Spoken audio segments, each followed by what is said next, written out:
Hey guys, wanted to go ahead and review these earbuds that actually are made by Moondrop. They're called Nice Buds.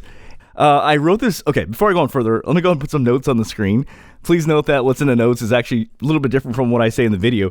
I'm going to describe the sound to you, and I'm going to describe to you why you got to get these. So the reason why you need to get these is that this is... It's like a meme. Like, it's so ridiculously, hilariously funny. Like, I can't even explain it. Okay, so, no, I can't explain it. Okay, imagine if you could, I don't have any other way to explain this, but I'm a microphone reviewer. Imagine, but maybe you're a gamer, we could do it this way. Imagine if someone made, like, a mouse that looked like a toy, and, like, it looks like a meme, like an actual, like, crappy toy, but then it's like a really good gamer mouse. Or imagine, this is actually a real thing, there's a microphone and it looks really goofy and you're like, that can't possibly be good, but it's like, it's good. This is the neat Skyline. It's kind of like, it looks like a meme, but it actually has kind of good sound. Not bad. Let you guys know about a deal that's come about. This is the neat Skyline. That's kind of what this is that it looks like earbuds. This thing literally is like, looks pieces of plastic, the stuff you see like made out of plastic toothpicks. But it actually has laughably good sound, and it's kind of like, how does that even work with that kind of physics, right? So let's break it down piece by piece. So in terms of bass, basically this has really good bass. Like, I actually would rank it a grade of B. Like, it actually is pretty punchy and powerful. I swear to God, I've seen other Moondrop IMs have much less bass than this. I literally could picture the CEO of Moondrop walking in and he's stomping his freaking, fist on the table like, we need to do something different. We're losing money. And they're like, okay, I got an idea. Why don't we make this goofy ass meme little earbud and see how that works? And they're just, I really love that they're doing something a little different. But dude, the bass is really good on this, but it's actually like not even like bloated. It's actually like literally, I ranked it a grade of B because the bass is actually good on this. I'm like, how is that physically possible with something this tiny, Okay, so there's that. Female vocals and male vocals, I'm going to go and rank them right away. So I'm going to say it's between a C and a B. Now, it's so funny because I actually had to change my image in my rating for vocals because it's in a category I haven't seen before.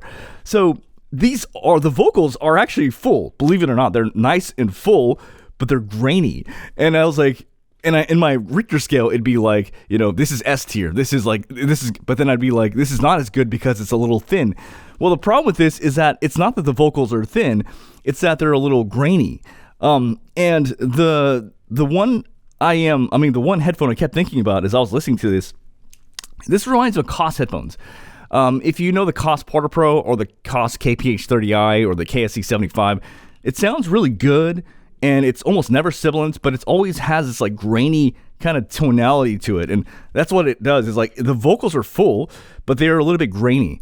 And then, okay, the soundstage is a joke on these, but that's why you need to get it, because it's like, it's just made me laugh. I was like, what the hell? Like, this is like, so, okay, I mentioned this in the notes, but like the imaging is hilarious. Like, you have to experience it. Like, okay, so let me explain to you. Let's say you're watching a video and the car is driving by like this, like it goes like this and you drive like this. Now, the way it's done, and it's done in a way that's so hilarious. I don't know how else to explain this, but imagine you're using a mouse, right? And your cursor is following the mouse. Exactly, like that's how imaging should work. Imagine if your cursor was this big. So your sound is following, like, it was like, I remember like, I was listening to this and I saw the car drive by and the car sound was like this.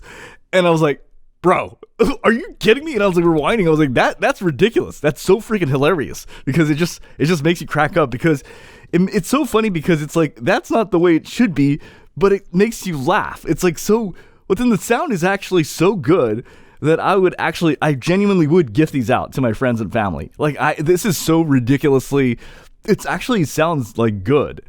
Okay. The other thing I want to mention is this is actually really important. what's really silly about these is that if the slightest turn in these will absolutely affect the sound negatively. So you got to constantly kind of twist it. And what I found was technique-wise, I would kind of almost twist it this way a little bit, but then it would actually kind of dangle out of your ears. But just remember, you got to like, you'll listen to it and you'll be like, whoa, that sounds really faint. And then you go like this and like, you're, whoa. And just, if you know right away, like if you kind of tap it right to your ear, like that's the way it should sound, right? But I just found like sometimes it would kind of fall off my ear, but you got to kind of do it that way. Let's see. So we covered soundstage and imaging. Dude, the sibilance on this is so freaking ridiculously hilarious. I've never seen this before. So I was actually testing out sibilance tracks. Sibilance mean like really harsh tracks. And I was testing it at regular volume and then 25% above regular volume. Dude, it's straight zeros on everything. There's no sibilance on these whatsoever. And I was laughing so hard because the way they handle sibilance is if something is supposed to be super sibilant and painful, it just sounds like a lower resolution of that track. And it's just like, I've never seen that before. I was laughing so hard because I'm like, that's not the way it's supposed to sound. But it means you'll never get sibilance on this. So I just think people got to know because these are so freaking hilarious. And I mentioned this in the notes, but it is like something you got to get because of 3 reasons. There's 3 important reasons you need to get this. Number 1, this is extremely lightweight. It's very, as they say, EDCable, very everyday carryable, very light, right? And they're super cheap. Second of all, you have to, if you understand sound, you have to get this for a great laugh. Like you're going to be freaking, like this is like meme material. It's so freaking funny. It is worth $9 for $9 of entertainment. Like you are going to laugh your ass off. And then third of all, it actually is good. Like if I had to, explain this, this is like a KOS KPH30i. It's not like the KOS Porter Pro, which is more bassy, and it's not like the KOS KSC75, which is a little bit lighter. I would say it's right in the middle, which is the KPH30i, but in IEM format. So, dude, you got to check it out. These are hilariously awesome, and that's all I got to say. Okay, bye.